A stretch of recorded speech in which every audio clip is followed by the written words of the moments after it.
T20 world cup विजेत्या भारतीय टीमला बीसीसीआय कडून 125 कोटींचं बक्षीस। बीसीसीआय सचिव जय शहा यांची ट्विट करत माहिती।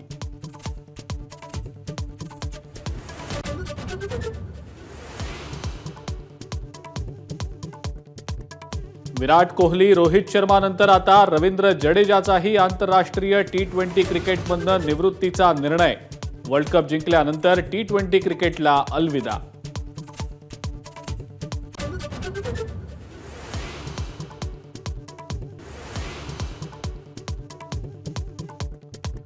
केदारनाथमध्ये गांधी सरोवर परिसरात हिमस्खलन, सुदैवानं कोणतीही जीवितहानी नाही।